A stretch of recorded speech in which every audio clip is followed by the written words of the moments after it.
Winning cures everything. Now for your hosts, Gary and Chris.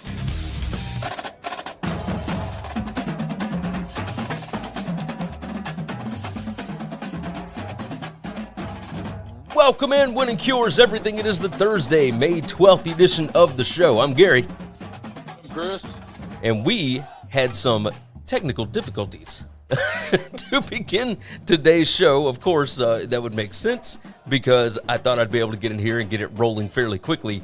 And the computer equipment told me nah. Chris, you doing barbecue today? I am doing barbecue. As soon as we're done, I'm heading down to Midtown.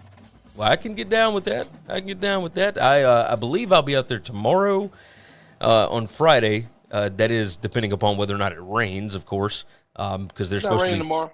You don't think so? Nope, not a chance, baby. It's coming in Saturday, maybe a little late Saturday morning, Saturday afternoon. Well, I can get down with that. So as long as it doesn't rain on me on Friday night, then I will be there on Friday evening to go see the Spin Doctors. How cool is that, right? Do you remember the Spin Doctors at all? Yes, I remember.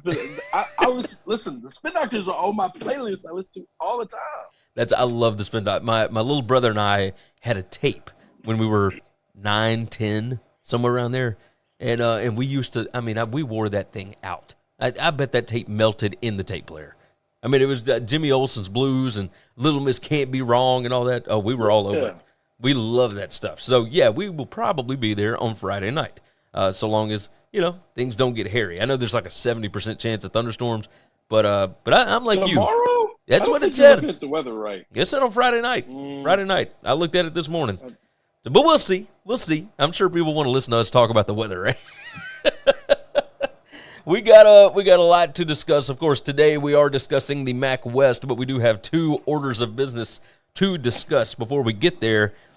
Let's go ahead and fire it off. Your boy, Tommy, got him a big, fat deal from Fox to broadcast football games for 10 years, $375 million. And that all he's got to do is call football games. He'll be like the next Tony Romo, only expected to be better than Tony Romo because he's going to be making $20 more million a year than Tony Romo. But he's not going to make $20 more million a year every year. As soon as Tony Romo's deal's up, this is just like NFL quarterbacks, Gary. Oh, yeah. The next deal is always the biggest deal, right? No, There's you're right. a reason that these guys are never the highest paid guy for long because the next deal is always the biggest. So the second Tony's deal is up, Tony will get this kind of money because this is what these guys can demand because these TV deals are so lucrative. Well, Tony's deal won't be up until 2030. So that's because he signed a big-ass deal. Yeah, 10-year contract, $17.5 million per year. He did that in early 2020. I'm gonna bet he's got an opportunity to renegotiate that after a couple of years. More than likely. So I don't know. CBS kind of some assholes about their contracts. Yeah, you are not wrong there. We know that with the SEC. Give me your thoughts on this. I would say I'm surprised, but I'm not. This is interesting. It's obviously Tommy wants to be around football. That's what he wants. Okay, at some point in time, he wants to be around football. There was some talks of him being in consideration for ownership with a couple of different teams. And things like that. I think this kills those, which is fine by 90% of everybody that's involved. But, it's just one of those things where he wants to be around the game. This keeps him around the game. Yeah, I think it works. It says it will work, or Brady will work as an ambassador for Fox with a focus on client and promotional initiatives, whatever that means. Let's see. Murdoch said, "We're delighted that Tom is committed to joining the Fox team. Wish him all the best during this upcoming season." Brady tweeted he's excited to eventually join Fox, but noted that he still has unfinished business on the field with the Bucs. This is, he made it. So Tom Brady has made over $300 million in his career, and this will be even more than that. Like he's played football for 20 years. And he will make, after this season, he will have made $317.67 million in his football career. And then he's got another 10-year deal worth $375 million. This is, of course, did you see a lot of tweets about, of course, Tom Brady would go call games for Fox, right? Like it's some kind of, like it was only Fox that was going to give him this massive amount of money because of his ties to Donald Trump and whatever else, right? Like, how ridiculous is this? Like, hang on now. Troy Aikman and them just called games for Fox, I don't know, for the last 17 years? Yeah. And it wasn't a thing? It wasn't political at all? Like, come on, man. This is so stupid. That's what I'm saying. If they like to pick fights. Folks that don't like Tom. If ESPN had been able to get this deal done, there is no way they pass on being able to get Tom Brady to call football games for them. No chance. There's no chance. Like, this is one of the white whales. It was Tom Brady and Peyton Manning. And Brady has been really good since he got on social media and everything else. Like, he has turned himself into a much more likable figure than what he was even just, 5 years ago? People openly root for him the way that they never did before. And I think this is certainly a PR win for Fox. It's big for Tom, for sure, with all the money. But, my gosh, $375 million over 10 years to call football games. Like, this is funny money at this point. Like, are we getting to a point where this bubble is going to eventually burst, or does it just keep going? Would only burst when the TV contracts dry up. So, yes, at some point in time it's going to stop because I don't think the TV contracts are going to keep going like this. But maybe it doesn't, and until they dry up, the money for the caller guys will dry up. Stuart Mandel, why would it? Stuart Mandel from The Athletic tweeted something about, wow, you're paying this guy this much money, and it's not going to change a single person that would watch the game or would not. And I don't think that's the case. Like, I am much more likely to watch a game with Tom Brady calling it than I am with anybody else calling it. Like, do you feel the same way there? Well, no, because I'm not going to watch the Tom Brady game. If the Tom Brady game gets, for some reason, the big game on Fox is, a Cowboys-Giants game and both teams are mediocre, no. And it's the 4 o'clock game, and for some reason I got, Green Bay, San Francisco, and they're two of the top teams in their divisions playing, I'm not watching the game because of Tom. I'm just not. Okay, but what it means is when people watch the games, they're more enjoyable. When people watch the big games, they're getting a better experience. I kind of agree that the person that calls the games doesn't prevent me from watching, because my watching habits are I'm going to watch my teams and or the best games, but it absolutely makes the experience much more enjoyable. And there's something to these companies saying, I'm not just doing this to get more eyeballs, but I'm doing it to get the people that are watching to actually like what they're watching. And that's a good point. That is a good point. I never stopped watching Monday Night Football with John Gruden for the last decade. But you wanted to. But I hated every second of it. I went to bars to watch it where I didn't hear the sound because I just couldn't stand listening to that guy talk. That makes sense. It makes sense. Hopefully, Tom will not turn into that. I hope that he doesn't just turn into. There's zero chance. There's absolutely zero chance of that. If you watch, people who say, we don't even, he's getting all that money, we don't even know if he's going to be good at that. Those are people that haven't paid attention to the last 4 or 5 years. This guy has a production company. He has made several shows where he is incredibly available, accessible, says things that he wants to say. Really entertaining. If you've watched the match at all, you see how well he can talk and be entertaining. He's got no problems being self-deprecating and also jabbing at other folks. I think those are two things that make somebody likable and agreeable to be around. He can take a joke. He can take a joke just as much as he can give one. I think that's important. I think he's witty, and there's nobody that will be able to pick apart the game like he can. He will be doing the exact same things Tony does by showing you this is what the defense is giving you, this is what the defense is looking at doing, this is what the offense should do. And he is going to teach you about the game in doing so. And that is exactly what you want out of a guy that's a color analyst, right? So it's right. him and Kevin Burkhardt. Color analyst's job, yes. Yep. And up until a couple of years ago, Troy Aikman been cashing checks all these years, and he might as well have just been putting a bag over Fox's head and stealing the money, because he literally did nothing. He said no. He was John Gruden 2.0. He said nothing, and then the last couple of years, he started becoming critical, and he started actually calling guys out for being terrible at their job. And I think that was important. I think that gives him credibility, because if you can say the negative, it trusts me when you're saying the positive. It makes me believe you when you say the positive. You say nothing but positive things about everybody, then I have no reason to believe any of the compliments at all. I just assume they're all lies. That makes sense. Yeah, you and I have talked about this before. Guys that are nice all the time.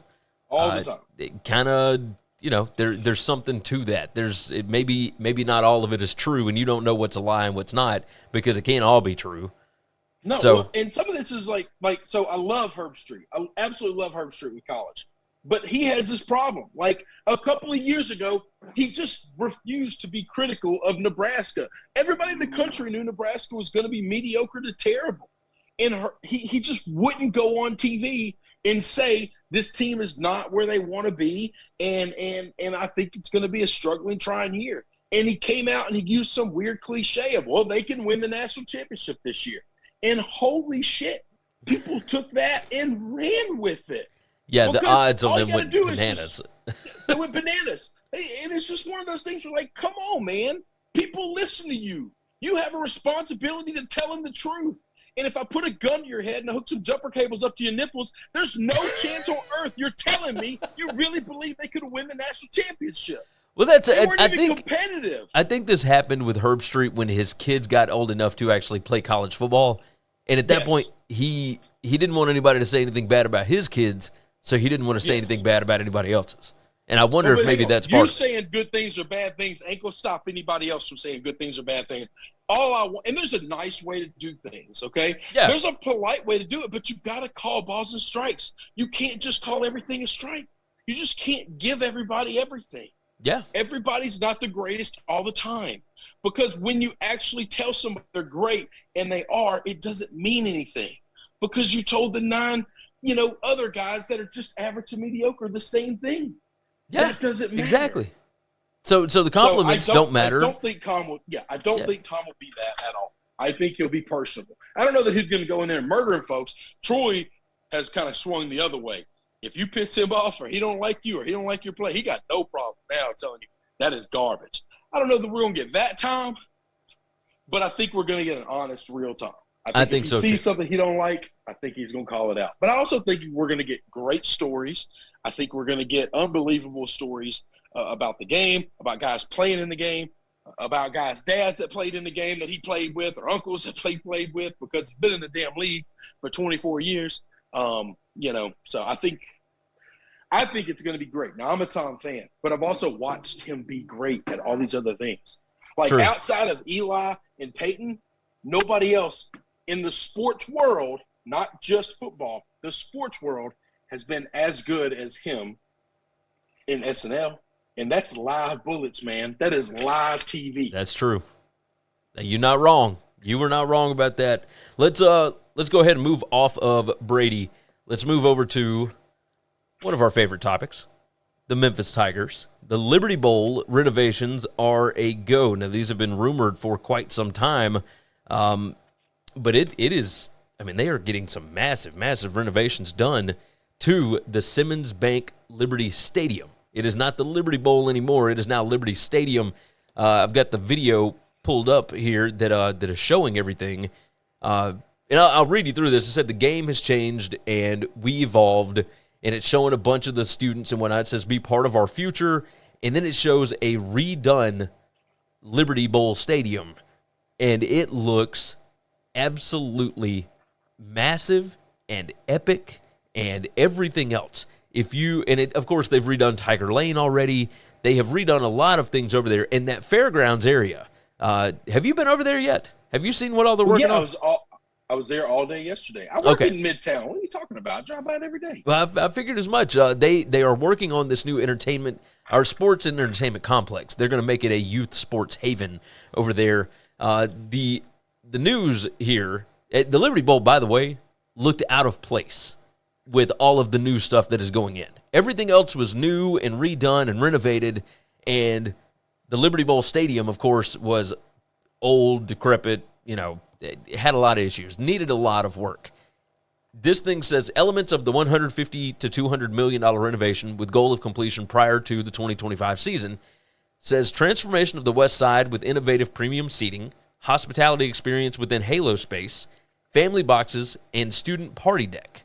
Now, the pictures look awesome. Like, this is big-time stuff. And you and I talked before we got on the air about all of this. So the Tigers put, why is this our football future? It says optimizes position in evolving athletics landscape, commitment to sustained competitive and recruiting success, upgrades the fan experience, positive long-term economic impacts for the university and the city. To shorten this up, the truth of the matter is this.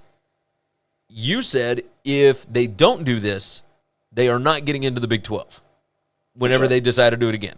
And even if they don't get into the Big 12, you still had to do this to be able to dominate what's left of the AAC so that nobody can sneak up on you. If you are going to maintain a football powerhouse, you need to keep up with the Joneses regardless of what conference you're in. And I think that this is the first step in doing that. Obviously, they have they are working on upgrades to the football facilities. They've already redone the basketball stuff. They have redone the baseball stuff, etc. Every other athletic thing on campus has done it. This one is not on campus, and they are finally putting in the money to make it big time. Give me your thoughts here. Well, yeah, I think that's exactly what they got to do. There's no reason if they never get into the Big 12, being Boise is a bad thing. Let's dominate this conference. We're football in the South. We know exactly who Boise State is. We know how exactly good they are every year. We know the players. We follow the program because they are worth following, and everybody in the country that's a college football fan knows it, even if you don't live in that area or care anything about Mountain West football. And I think there's no reason Memphis can't become that. You can also get to a point, by the way, of just going independent. And I know that sounds crazy, but I think that's crazy for a team like Memphis. Well, I mean, if you're in the AAC and all of a sudden you've got these other teams that are dropping out, right? You've got the big name guys. It might not be the worst idea. But the AAC is not going to fall. The AAC is not going to fall. There's always going to be a G5 level, and that G5 level is always going to have its hierarchy of the top and the bottom of it. And you'd rather be the top of I'll tell you this, I'd much rather be the top of a G5 than the bottom of a P5, okay? Call me and tell me, would you rather be a Kansas fan or a Vanderbilt fan or a Memphis fan? All right, let's have that discussion, okay? Would you rather win 3 games a year or 2 games a year? Or would you rather win 9 games a year? I don't care about the caliber of opponent. I don't care the guys coming in. Winning football games is fun. Being in competitive football games is fun. This is true. This is true. I was looking at it more from the aspect of if we do have a split between the haves and the have-nots, right? As we've kind of alluded to for a while, Memphis wants to be one of the haves. Whatever that looks like. But you don't think – hang on now. You don't think dominating the conference is going to give you the ability to make the decisions in the conference? Oh, I'm sure it will. So once the American gets realigned and it's all settled in the wash and the guys that are out and the guys that are in, if you're the number 1 team in that conference year in and year out, or a top 2 or 3 team in that conference year out, what you say and what you want goes far more weight than what the new guys say or what the smaller guys say. All right? And so if you want to if they break away from the NCAA, a section of college football, and you want to do that, I'm going to tell you, if you're the American and you know that your cash cow's ready to leave, you kind of listen to them. You say, hey, how about we all break away? And you start lobbying folks to do it. Yeah. Yeah, okay. I can get with you. So I do not think this is going to be only the big boys are going to leave. I just don't. I just don't believe that's going to happen. I think the schools that want to, that have the ability to do so, will be able to do it. They will be afforded an opportunity.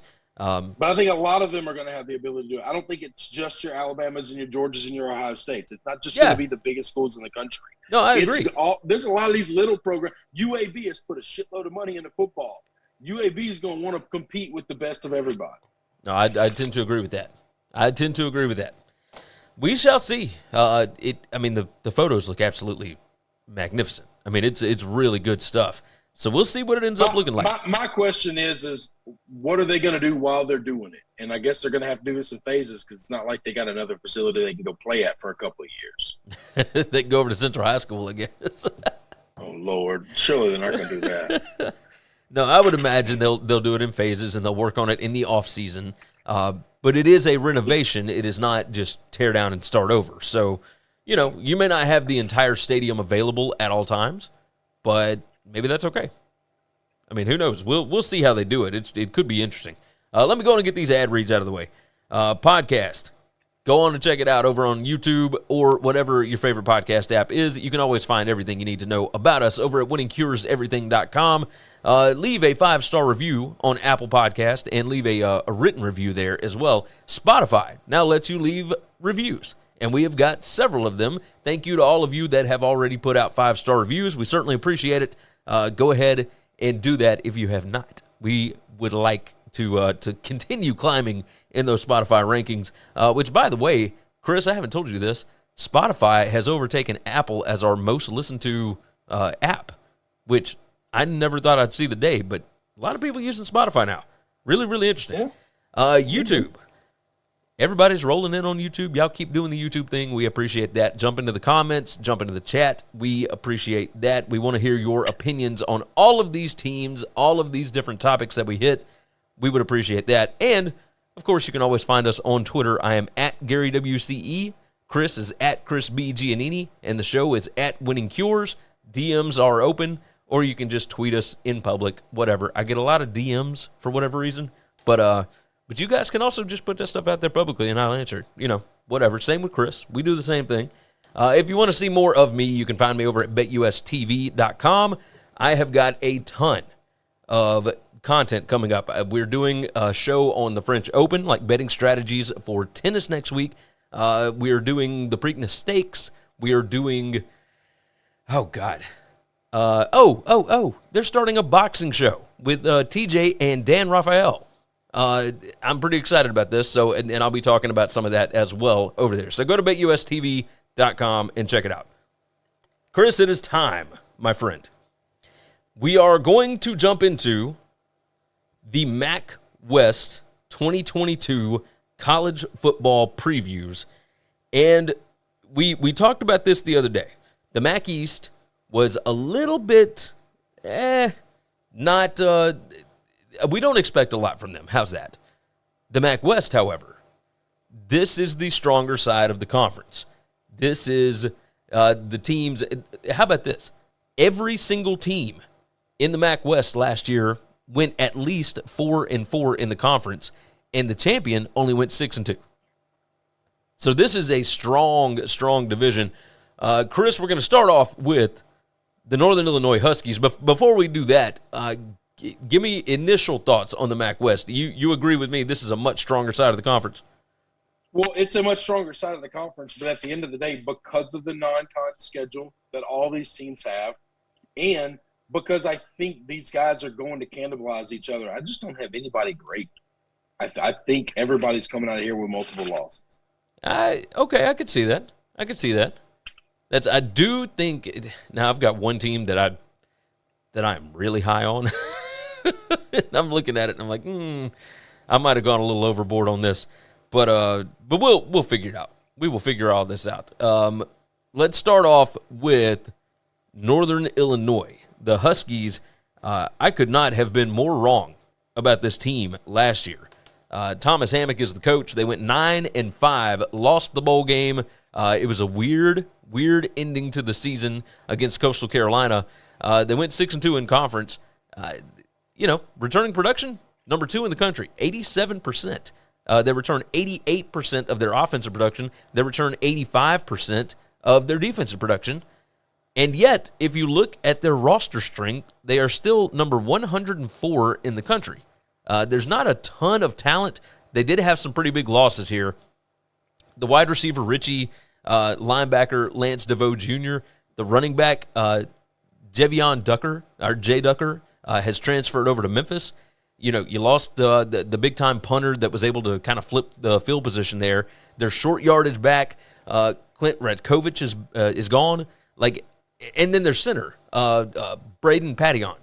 They lose what seemed like a lot to me, really important pieces, and yet they bring back a ton of production. So I found that to be odd. Here's what you need to know about the offense. They avoided negative plays. They converted 83% of 30 fourth down attempts. Most of their fourth down attempts were short yardage. This is a team that really, really liked to run the football. Rocky Lombardi is the quarterback. He averaged 5.9 yards per non-sack carry last year, threw for 2,500-plus yards and 15 touchdowns. He was way better than he was at Michigan State. My question is, what ends up happening without the wide receiver Richie and without that running back Ducker? They still got dudes, but it's going to be interesting. They got Ontario Brown at running back. They got Trevon Rudolph. They still got some playmakers. They got some things going on offense, and they were able to do things with that running game that were surprising. When you look at the defense, it's a whole different thing. Do you remember how bad that defense was? I mean, they were number 123 in defensive PPA per drive. They tried to fix that a little bit. They went out, they hired a new co-defensive coordinator, Nick Benedetto from Samford in the FCS level. They were dreadful last year, but they were number 24 in allowing only 41% of fourth down conversions. The fourth down conversions, they were plus 42% margin between those two. I don't know that will be replicable again. I don't know that anybody's had anything close to that in quite some time. They had 16 freshmen that played on defense last year, which could be part of the problem as to why they were so bad. 16 freshmen got 160-plus snaps, and that includes 7 linemen. So they could be, or maybe should be better, but are we sure that trial by fire actually works? I don't know that I can say that. On top of that, they went 7-3 in one-score games last year. They were 5-0 in games decided by 2 points or less or overtime. That's the stat I was looking at. Which is insane because their turnover margin was number 100 in the country. Give me your thoughts here, because this team made no sense last year, but you could tell that they were well coached. They were number 19 in penalties per game last year. You hope that experience will help this team improve a little bit, but I don't know that you can really improve on what they did last year, going 9-5 and winning the MAC title. Again, cheers to Thomas Hammock. I've got this team at 7-5. I'm curious what you're looking at with this team. I've got them 7-5 as well. Exactly the same thing. I think they've got a tough non-con schedule. And Vanderbilt, I think they'll handle. Getting an SEC win will be big for them. But Tulsa's been no joke. Kentucky is obviously a beast. We think they're going to be really good this year. I think in conference they're going to do really well. I think they could win 5-6 games in conference, and whatever. But all those one-score games scare me, because at some point in time, all we need is the ball to bounce a little bit funny one way or the other. Exactly. And half of them, and their record massively swings. Still think they're a good team. They're obviously a well-coached team. You talked about the penalties. That's a coaching thing. That's all about discipline. Lost a lot of talent, bringing some new guys in. We'll see if the new guys are as good as the old guys. And, 7-5 is exactly where I got them. I've got them actually 6-2 again in the conference. I thought the same thing. I got one coin flip game. I basically have them 4-2-1, and I got a coin flip game in there. But that's kind of it. I've got them losing to Vanderbilt, but it wouldn't shock me if they did beat Vanderbilt. I've got them losing to Tulsa. It wouldn't shock me if they beat Tulsa. That's right. That's right. I think they'll split that series. This is the math I'm using. Is I don't know that they'll win this game. I don't know that they'll win that game. But I don't think they'll go 2-0 against Tulsa and Vandy. I also don't think they'll go 0-2 against Tulsa and Vandy. That's kind of how I'm figuring this out. Makes sense. The defensive line looks a little weak, but again, we're doing this based on like recruiting rankings and everything else. The back seven looks good. Like I know they got some good talent in the back seven, but I'm curious about the defensive line. Again, they had 16 freshmen play 160 plus snaps on defense. It was trial by fire. It was you get in here and we are going to start playing immediately, and they did just enough. The defense was not good. You're going to need that offense to have that same kind of success because like their PPA margin last year was number 93, and yet their offensive PPA per drive was number 11. The defense was number 123. Like you couldn't have a more vast difference between the two. So we'll see what they end up doing this year, but we're both looking at about 7-5-ish, and I like that. I like that. Yeah. All right, we'll move on to we're going to move on to Central Michigan. And the Chippewas, of course, Jim McElwain's bunch. They went 9-4 last year, got their first win over a P5 team since 2017 when they beat Washington State in the Sun Bowl, and that was a last-second game. They looked like the more athletic and more physical football team against Washington State, which is a bit surprising. They had to hire a new offensive coordinator this year, so they went out and they got Paul Petrino, which could be interesting. They got their quarterback Richardson back, along with the nation's leading rusher Lou Nichols. They got to develop some wide receivers because they lost Khalil Pimpleton there, along with Ja'Cory Sullivan. But Dallas Dixon being back definitely helps. He had 15.4 yards per reception last year, 8 touchdowns. You got to find somebody that provides the explosiveness that Pimpleton did. When it comes to punt returns, everything, they didn't have a single other guy return a punt other than Pimpleton last year, and he was explosive. He averaged over 19 yards per punt return, and he had 2 touchdowns. I mean, it doesn't get much better than that. Along with that, you got to figure out what's going on with the defense here. The defense was pretty good, but you got to figure out who replaces the defensive ends, Hairston and Sadiq. They combined for 38 tackles for loss and 12 sacks last year. You're also replacing linebackers and defensive backs.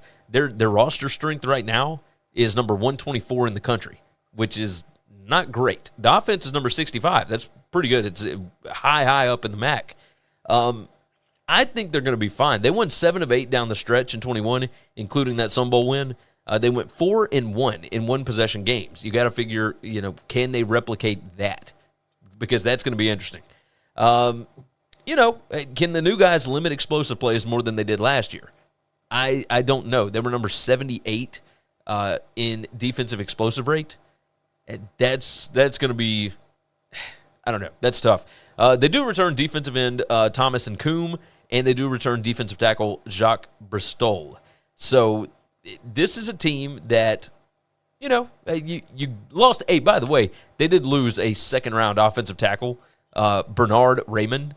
So they lost him, and then they lost their right tackle, Luke Godecki, along with their safety, Alonzo McCoy. So they've got some big holes that they got to fill. But, man, the way Richardson played last year and the way that offense moved with Lou Nichols, I am high on this team right now. Brother, I've got them going 9-3. Like, I think. Well, they went 9-4 last year. I mean, yeah, their so projected like SP plus their SP plus record is 7-5. They went 8-5 against the spread last year. So it's not inconceivable that they could go 9-3 again this year. They were 8-4 heading into the bowl game last year, but I look at this schedule and the way that it sets up. Like, yeah, I think they're probably going to lose at Penn State. They're probably going to lose at Oklahoma State. I think most everything else is winnable. So my only other loss is at Toledo. They could go 10-2 if they want it. If everything falls right. I'm with you. I like the addition of Petrino there. If he can bring Daddy's offense that we have seen be unbelievable in college football, to G5 school. Man, look out, because that thing is explosive. And I wonder, can you install it in 1 year with younger, inexperienced guys kind of around? You talk about the offensive line, stuff like that. But I think they have potential to be real good. I have them 8-4, but that's because I think this conference this side of the conference, every conference game, while I think they could win them all, I also think they could lose 2 of them just because I think it's going to be a meat grinder. I think week in and week out between, you've got them. You mentioned Toledo. You've got Northern Illinois. You've got, Eastern and Western Michigan. I think this conference, this division is a meat grinder. And I think it's going to be real hard to just go undefeated through it. No, so I don't think you're wrong. They do play at Toledo. I have no damn idea what games they'll lose. Ask me right now, I don't know. They play at Toledo. They play at Northern Illinois. And they've got at Eastern Michigan. The other road conference game is at Akron. And I'm feeling pretty strong that they'll win that one. But, again, we don't really know what to expect from Joe Moorhead's bunch. So, you never know. The MAC is always crazy. They're green and inexperienced. That's what we know. But if there is anybody that would be able to develop wide receivers fairly quickly, I would trust a Petrino. I would trust a Petrino. That's right. No, that's what I'm saying.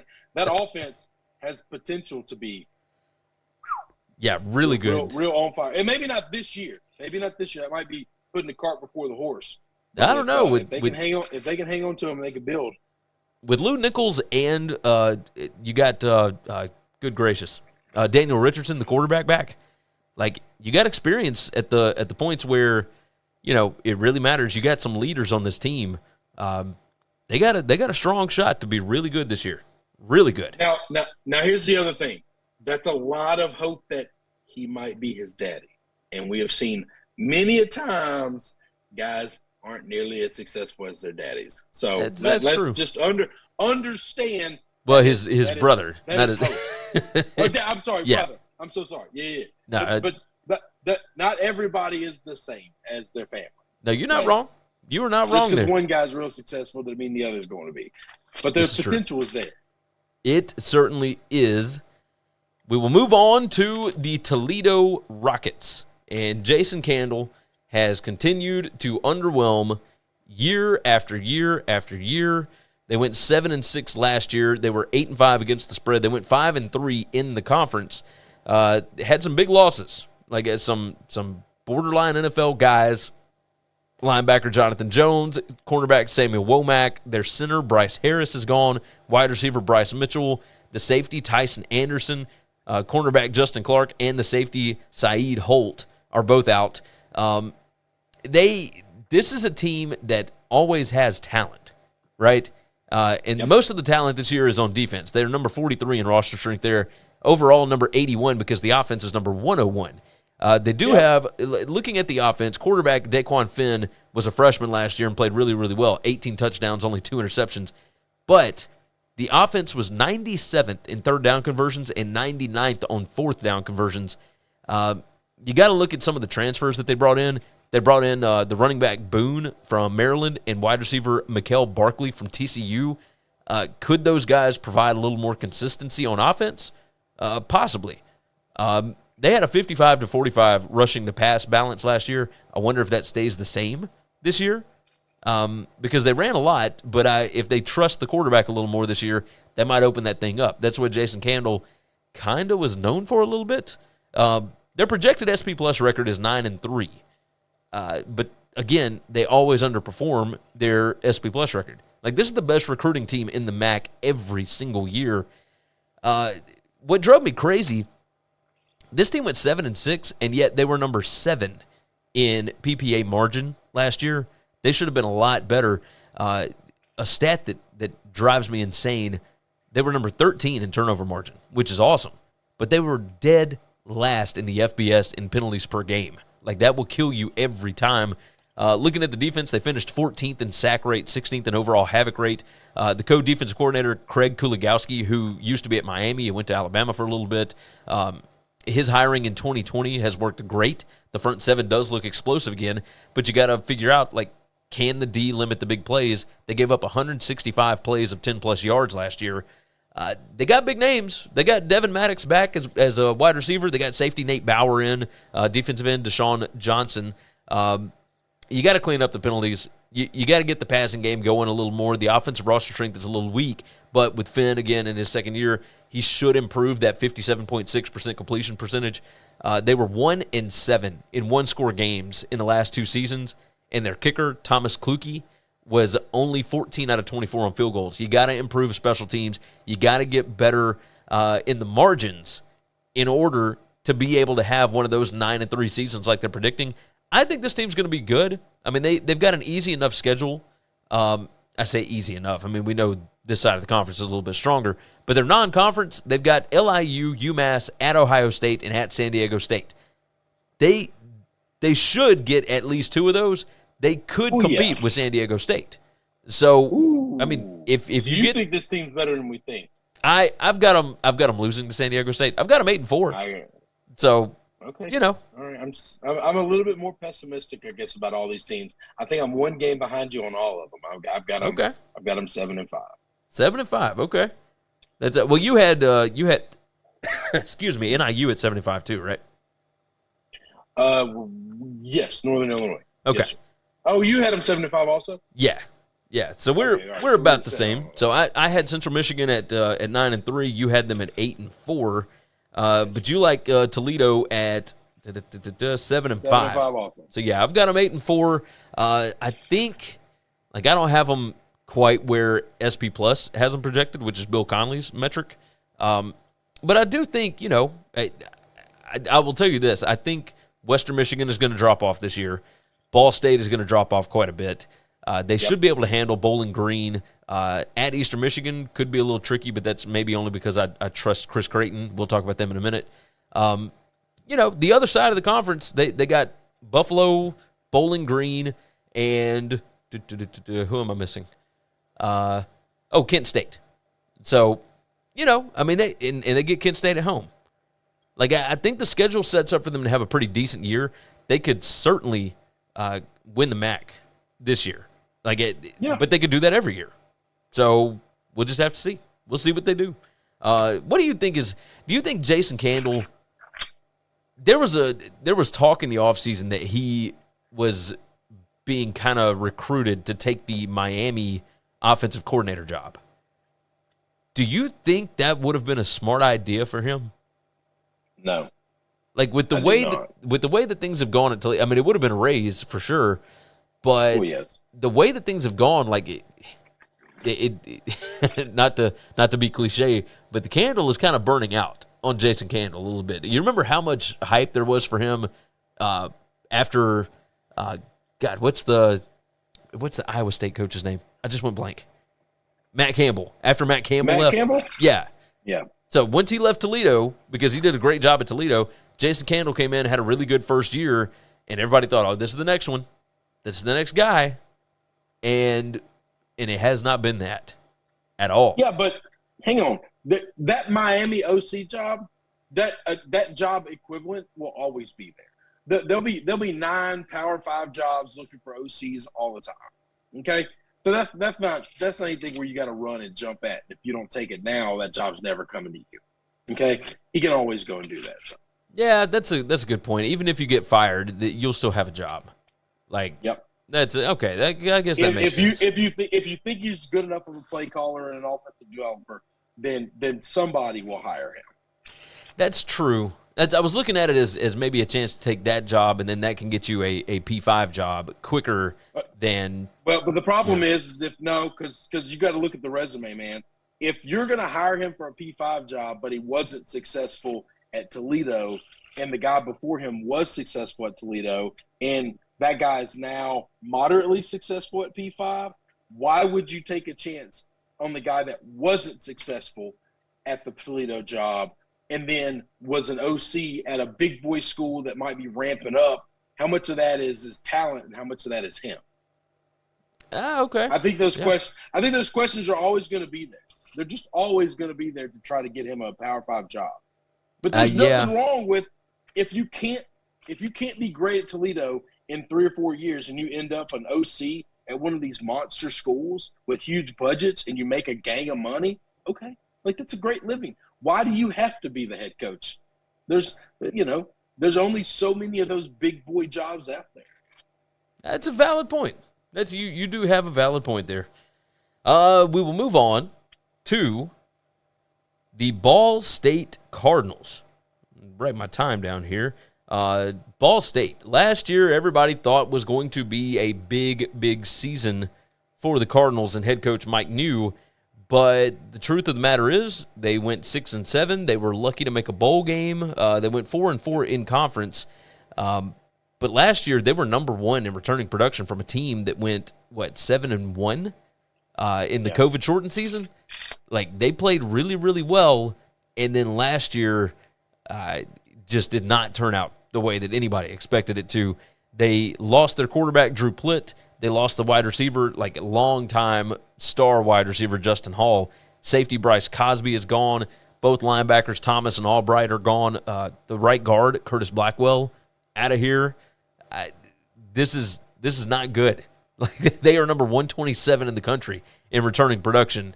And it's not good across the board. Like, their roster strength overall right now is number 125 in the country. That is, bottom 6 in FBS.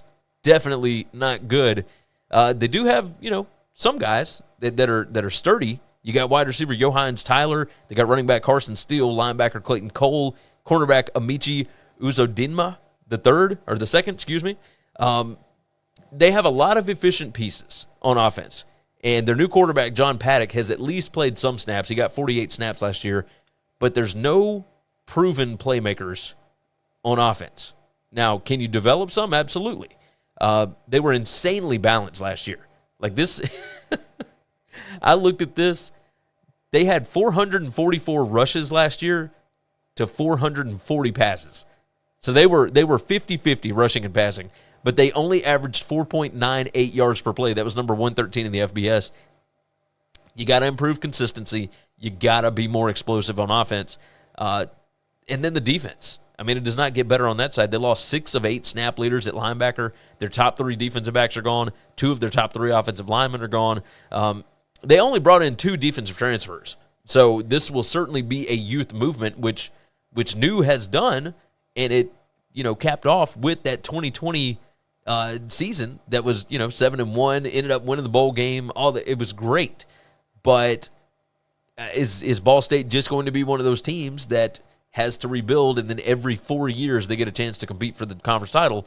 It certainly looks like that's the direction he's going. They got 5 defensive linemen with over 200 snaps last year, but only 2 linebackers and 3 defensive backs. And that is from a defense that was bad. They have got to figure out something in the secondary this year. Brother, they were number 100 in defensive PPA per drive, but they were also number 108 in offensive PPA per drive. Like, it just makes no sense. They returned basically everybody last year. The offensive line injuries hurt them quite a bit last year, but the defense was so bad. There was nothing really that they were good at other than their turnover margin was number 25 in the country, and they were number 22 in penalties per game. Like, that's stuff that's really well coached.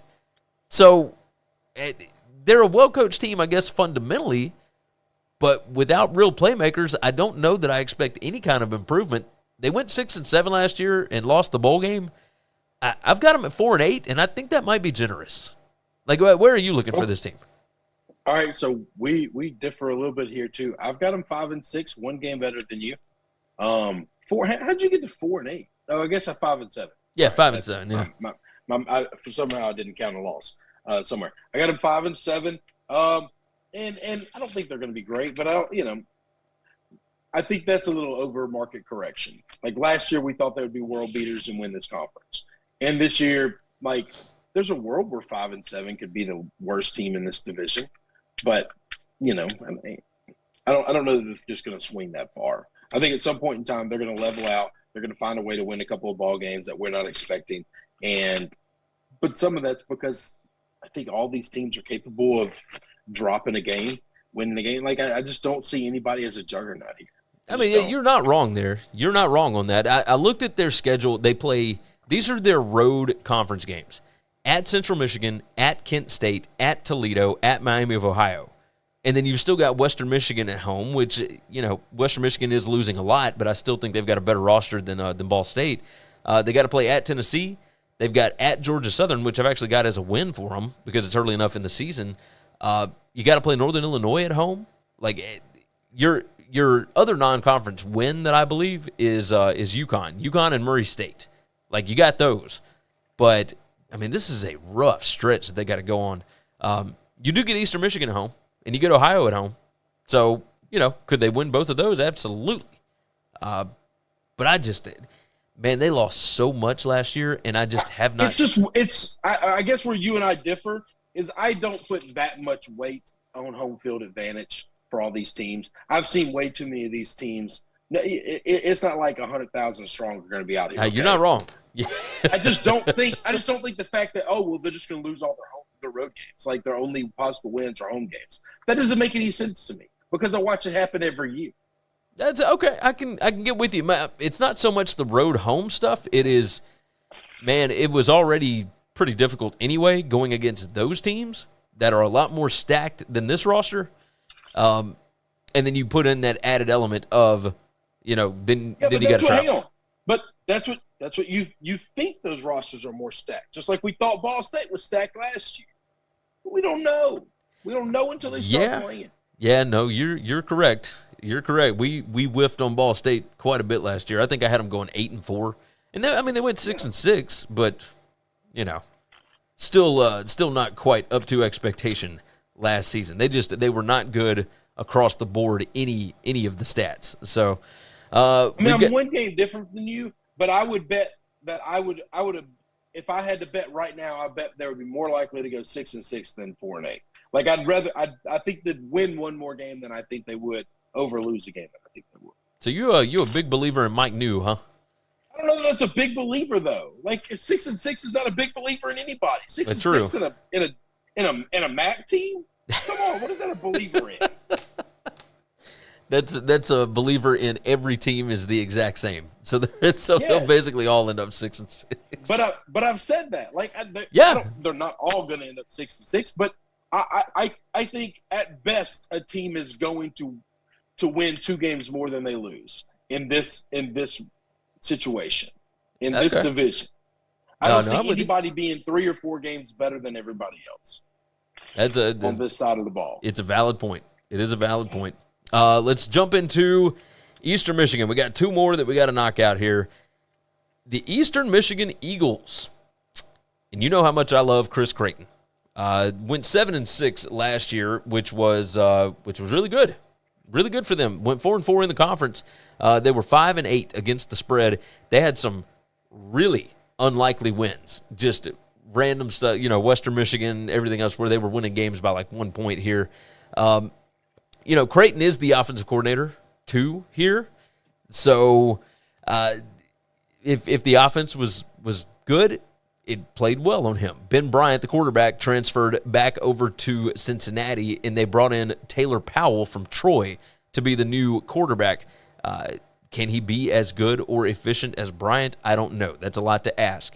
The passing game was efficient, but they were number 82 in rushing success rate last year. They need offensive linemen to step up here. As far as the guys that they lost, one of the big ones, Mike Van Hoven, the center, he was a key part of that offensive line. Without him, we'll see. We'll see what they look like. They do return Jose Ramirez on the defensive line, defensive tackle there. Wide receiver Hassan Baden, left guard Saidi Sow, and Darius Boone, the running back, are back. So you've got guys that have a lot of experience there. The defense, they got 14 players returning with 200-plus snaps each. But, again, the question is, are any of them good? They were number 113 in PPA per drive on defense last year, number 127 in defensive rushing success rate allowed, defensive passing success rate allowed at number 115 in the country. That ain't good. That is, I don't even know how to quantify how bad it is because we saw the same thing with some of these other teams. Like, some of these defenses were just putrid.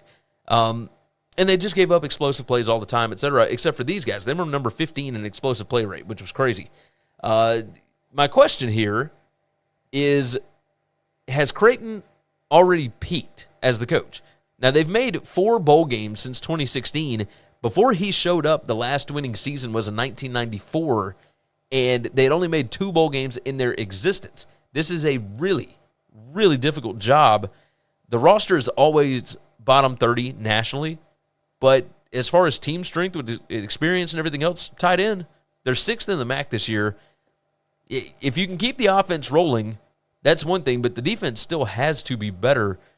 This roster does not show me a bowl game, but my trust in Chris Creighton might actually get me there again, which, by the way, I need to bring this up. Their defensive passing game coordinator and their safeties coach for the last 7 years, Fred Reed, just died on Sunday. So what exactly was his role? How much does that play in? Does the team fight, for his memory? Or, I'm curious what something like that does for a team like this. Do they have this crazy year because they lost him in the offseason? I'm curious about that. And there's no news on that, by the way. They said it was a medical emergency, and it's a shame to hear that. We, thoughts and prayers, the typical cliche thing, but obviously thoughts are with the team and the family and everything else with Fred Reed. But overall, this is not a greatly built team. I love Chris Creighton. I couldn't get there. I've got them 5-7. But, if they made a bowl game, it would not surprise me because it's the MAC. What do you think here? I think this team is going to be up and down. I think it's going to be – I think they're going to struggle. I think they're going to struggle to look consistent offensively and defensively. I don't know that they do anything great. That's my biggest problem with this team. I don't know if there's anything that they're really, really good at. The only thing they were good at last year was their passing success rate was number 17. Their rushing success rate was number 82. But they lost their quarterback. So, when he transferred over to Cincinnati, Taylor Powell was not great in Chip Lindsey's offense at Troy. So, he's got talent, but does it show here? Can Creighton coach him up? I gave him 5-7. I got no idea if that's close, if that's good. There's nothing and I don't mean to be insulting, there's nothing that they do on paper and last year on film that has that I would use the word impressive. I've got an idea that they could be all right. So they play Eastern Kentucky. They've got Buffalo at home. They've got UMass at home. They play at Akron. Those are some of the wins that I see. I even gave them a win over Toledo just because it would be the most, Chris Creighton thing ever and the most Jason Candle thing ever. So that's how I've got them to 5-7. But you tell me that they beat Northern Illinois or Ball State or anybody else. It makes sense to me because Chris Creighton is such a good coach. Proof of that, by the way, turnover margin last year, number 43. Penalties per game, they were number 1 in the country with the least penalties per game. They do not beat themselves. But I don't know how to quantify that into wins, right? They're not as talented as some of these other teams in the division. So long as they don't beat themselves, you're going to be able to find another winner here, right? Yeah. Some of these teams I have with a very similar record are 1 or 2 games better than them, and it's do I think they're going to be consistent? No. But do I think they're good? Yes. I think that they show flashes of either being a really good defensive team, and if they can just keep the scoring under control, they can win those games. Or teams that can score well, and if they can just get stops here or there, the ball bounces away. I think they show positive aspects on that. I really can't figure out what Eastern Michigan's good at. I think that's the one thing that makes me. If I was going to give no pick on anything for this team, this would be in this conference, the whole conference. I'd have been this is the one team that I don't know anything about that I can honestly say I think this, and I think that that's actually real. I don't know. And that's just being honest. I know that's a terrible analysis for anybody listening to try to actually, but I don't know. I'd rather not lie to you. I don't want to do some hyperbole thing and be I think they're going to go 8-4 and try to sell you a bunch of bullshit, or talk trash and say they're going to be terrible. I don't know. It's a fair point. It's a fair point. Last team on the docket, the Western Michigan Broncos. Tim Lester last year took this team to an 8-5 record. They went 6-1 against the spread. They won their bowl game, absolutely blew out Nevada. And after that, the quarterback, Caleb Ellaby, and their star wide receiver, Sky Moore, both decided they were going to leave early for the NFL draft. And Sky Moore got drafted, and Caleb Ellaby did not. But they lost a lot of other dudes as well. Wide receiver Jalen Hall transferred to Western Kentucky. The tight end Anthony Torres transferred to Toledo, stayed in conference there. Defensive end Ali Fayyad. The nose guard Ralph Holly, A.J. Thomas, the linebacker, center Mike Caliendo. I mean, they lost some stud dudes. Returning production, they are number 124 in the country, only returning 49% of their production, and they are dead last in offensive returning production, 27%. That ranks number 130. The defense, a little bit better, number 53 in the country at 70%. The roster strength is still pretty good because they have recruited really well for a MAC team. Tim Lester's done a good job. The running back, Sean Tyler, he's back. The wide receiver, Corey Crooms, is back. Sam Houston State's left tackle, Elisa Anderson. I believe that's how you say that. He is coming in, and he should be a hoss for them on the offensive line. They got Braden Fisk back at defensive tackle, cornerback Dorian Jackson back, linebacker Zaire Barnes. Looking at the offense, without Ellaby, what is this team? I don't know who starts between Salopek and Hrabowski. On top of that, in 5 seasons, Lester has really only had 2 starting quarterbacks. Will the efficiency drop off? Because Caleb Ellaby was a playmaker. I mean, he was awesome. This team passed the ball 62% of the time last year. They had a 62-38 split. I'm curious if Lester changes his philosophy if he can't find a quarterback that he trusts. They need to replace 4 of their top 6 pass catchers, so that's certainly not good for an offense that throws the ball that much. And then looking at the defense, this defense was not bad. They were number 7 in the country in defensive passing success rate allowed, but they were number 124 in explosive play rate. If you look at it, they rank number 92 in 20-plus yards plays allowed, which is crazy because of the passing success rate there. But there are playmakers at every level of this defense. The question is, can they actually play together? My keys to the season here are the defense has to limit the big plays and yet maintain their third down defense, which was number 3 in FBS last year. The offense has got to replace Ellaby. They need new receiving threats to establish themselves. The running back, Sean Tyler, is probably going to be a hoss here. They need consistency. This team upset Pitt last year and then got stomped a couple of games later at home by Ball State, who was not very good. Just play with consistency. That's what I'm looking for here. I've got them going 7-5 based on roster strength alone. I think they can win at San Jose State. I think they can beat New Hampshire. I think they can beat Eastern Michigan, Ohio, Miami of Ohio, Bowling Green. These are all teams that talent-wise this team should be better than. I've got them 7-5 because I trust Tim Lester. I mean, it wouldn't surprise me if they miss a bowl game this year if the quarterback doesn't hit. Right. So I got them 5-7. This is the biggest one we're against because usually we're 1 game apart, and now we're 2. I don't listen now. You're going to besmirch the good name of the San Jose State Trojans. Come on. No, I'm not doing that. This is a hard non-con schedule right here. I mean, outside of New Hampshire, they got Michigan State, they got Pitt, they got San Jose State. That's tough. But you rang the bell at the very end. The last thing you said, it's all going to come down to the quarterback they pick, and is he the right guy? And here's the problem: if he's not the right guy, by the time you realize he's not the right guy, how many winnable games have you lost? All right. So because the schedule is real hard early, let's say you beat Michigan State, you lose to Michigan State, you get walked. Then let's say you win a game against Ball State, then you get walked against Penn State, and let's say you lose San Jose State, then you beat New Hampshire. Have you figured out if your quarterback is good yet or not? No, not really.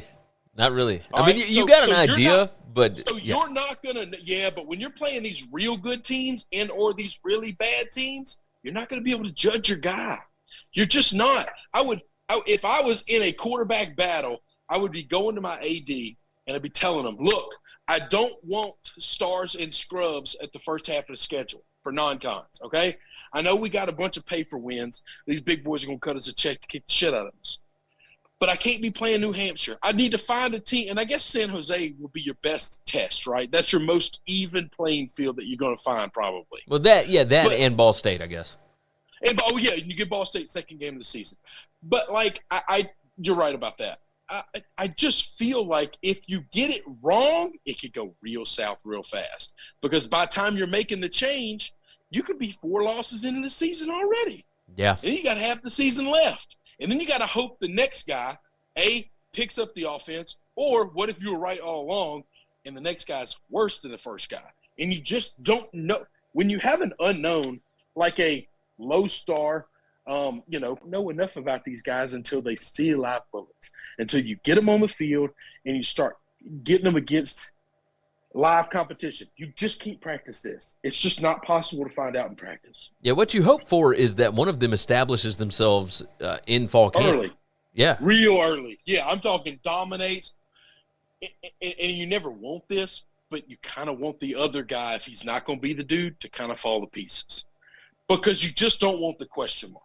You don't want it to be tight, because then you're in game 4 or 5 against San Jose State, and you're trying to figure out, shit, which one of these dudes do I put out here? Who do we go with? What are we doing? Yeah, because we always talk about coaches know everything. Let's say they're two. Yeah, but they don't. Be 2-2 at that point, and you don't know what you're doing. No, and I can't say if I was the coach I would know either. Like if these guys are really close, some of these guys, it's tough. It's hard. That's why they get paid a lot of money to do it. They got to make these decisions. This is true. If you're wrong, if you make the wrong call, it could go south early. And that's the only reason it's a 5-7, because I don't know enough about either one of these quarterbacks. And I feel like if you're flipping a coin right now, it doesn't matter where the coin lands. I think they're going to second guess it, which means at some point in time they're going to try to pivot to try to do something different in the middle of the season. And I just don't think that ends well. And I don't know that that's a bad coach. I think every coach would struggle with that. I think every one of them would. Yeah. I'm with you. I don't blame the coach for that situation. I don't blame the kids for that situation.